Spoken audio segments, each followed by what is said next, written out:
What up, YouTube? What up, Bookface? It's me, Ben, coming to you live from my own backyard, as you can see, in front of a beautiful bonfire. For this episode 2 of Airplanes, Politics, and Liberal Tears. Now, I got to do I guess a legal shout out here. My fire may not be completely legal, as Georgia's going through a little bit of a drought period here, so I think we're banned from having outdoor fires. But you know what? This is America, and if I want to have a bonfire in my backyard, damn it, I'm gonna have one. So take that. And Mom, calm down, easy now. I know that you're afraid. I have taken proper precautions. I have wet the entire backyard. I also have a water hose on standby, literally sitting right next to me, to put any kind of hot spots out. I'm also watching where the embers are going and all that kind of stuff. So don't worry. I love you. I'm not going to burn the house down. All right. With all that being said, I'd like to apologize to everybody for taking so long to get back to you guys on the last video. We ended up getting caught up on some flying. And also when I got home, I had to do a bunch of stuff, had to do some stuff for the family and everything else. So now that all that is done, I am now free to make a YouTube video. So here we go. Talking about airplanes. So I live really close to a beautiful strip, about a 6,000 foot strip here, McCollum Field. It has charter services, instruction, helicopters, medevac, and all that kind of stuff. So one of my favorite pastimes is take the dog and go watch guys do touch and goes. So today was no different. Spent a little bit of time, I had a cup of coffee, watched some guys do some touch and goes, some landings, some takeoffs, and I remember it brought back some memories. This poor guy, a little bit of a crosswind coming in, was having a little bit of an issue, bounced a couple, made a couple go around and all that kind of stuff. And it made me, even though we have these hard days where I'm out for 17 days and 20 days at a time, it made me remember why I first fell in love with aviation. That's just the thrill of getting up in the air. So with that being said, anybody who wants to get into aviation, again, like I said last time, please post at the bottom. We'll go into some aviation lingo stuff one-on-one. I can help you guys out with getting some flight schools, or if you guys need some recommendations on regionals to go to, or that kind of thing. If you guys need a little bit of flight time, if you guys need some instruction, I'm a certified flight instructor. I can do all that kind of stuff. So we'll get you guys going with that. So if you guys want to get into aviation, it is a great time to do it. It's not for everybody. I'll admit it's pretty tough, but it is awesome. It's enjoyable, and I couldn't imagine myself doing anything different. So that's a quick and dirty aviation thing. Going into politics, hey man, my boy Trump, he's killing it with the cabinet members.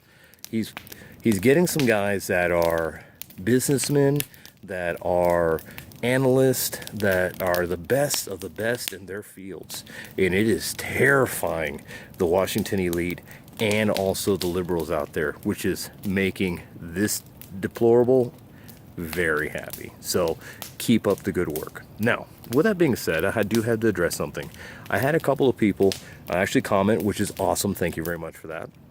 Actually comment saying that some of the picks that Trump is picking are anti-Semite or have white supremacist leanings, or the funniest one would have to be Trump is the first 3 picks that he had were white males. So that's just proving that he wants to make America white again. Again with this. Come on, people. If you guys really want to go down that path, why don't you rewind 8 years and check out who Obama picked for his first 5 cabinet members. And I'll tell you right now, they're probably not going to be as dark as I am. They're probably not going to be the female persuasion or any minority, just to let you guys know. So moving along in politics, there have been some shakeups here. They're talking about the Democratic Party trying to make a comeback if Trump completely fails or anything like that. And hey, you know what? That's the political process. That's how it works.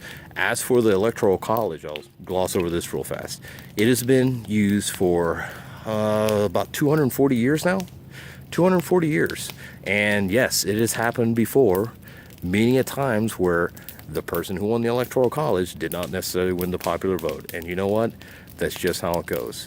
And unfortunately, I know for those of you guys that wanted the other person to win, it didn't work out for you, but it wasn't because of the Electoral College. It was because that person didn't understand what people wanted. They actually thought that they knew what was best for America rather than Americans knowing what is best for America. And guess what? Politicians, you all work for us. Me, my neighbors, everybody else. You work for us. We don't work for you. We're not serfs. We don't live in some serfdom. This is a democratic republic. And guess what? We are a nation of laws that are voted upon by people like myself, like every one of you guys out there.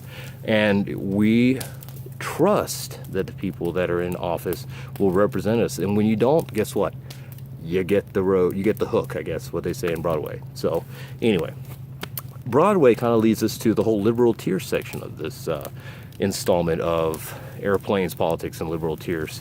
So before we start the liberal tiers, I'm gonna have a little challenge to everybody.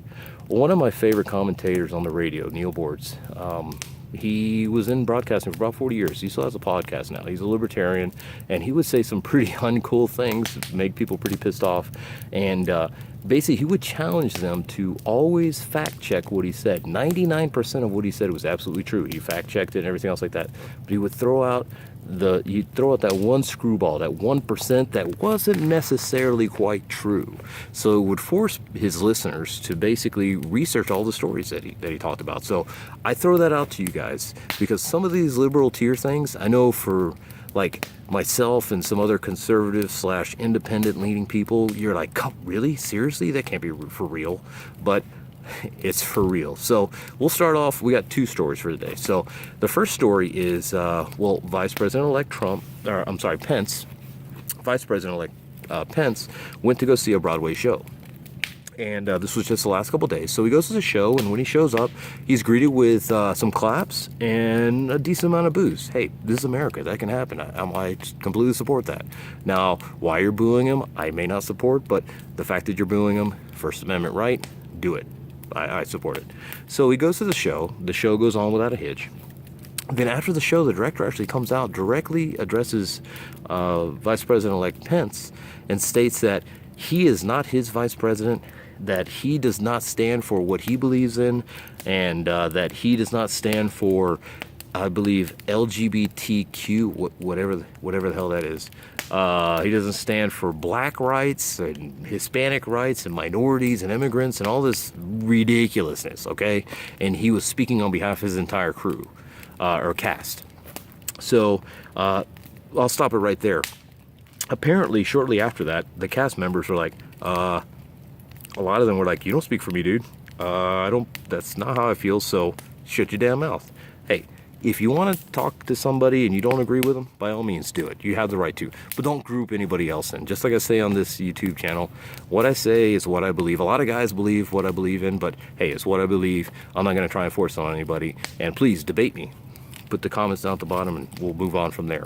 So what I call an epic win in this whole story was when the vice president left with his son. He discussed that this is what free speech is all about. And he told his son, his son asked, why were they booing you? Why were they saying, why did that guy say the things that he did about you? He's like, son, he doesn't agree with what I stand for, or what he believes I stand for. But I will always stand for and defend his right to say what he said and to do what he did. Okay? So that's the kind of people that we're dealing with. Okay? Guys that maybe, they get beat up on and stuff like that, but they still respect the Constitution and our right to disagree with them. If you look at the Hillary campaign, not so much, okay? Calling people deplorable and other things like that. So come on, get over yourself. Now, the second story is pretty incredible. So I'm reading in a newspaper that a 69-year-old man sets himself on fire. So many of you say, Ben, hey, this world is crazy. That happens all the time. Well, yeah, you might say it doesn't happen all the time, but it happens in, like in Tibet, Africa, Middle East, some other places in China, places where people's civil right, they don't have any civil rights, or they don't have any rights at all, for that matter. If you're a woman, if you're gay, if you're lesbian, if you're anything that whatever doesn't fall to their social norm, guess what? You get locked up, killed, who knows, stoned.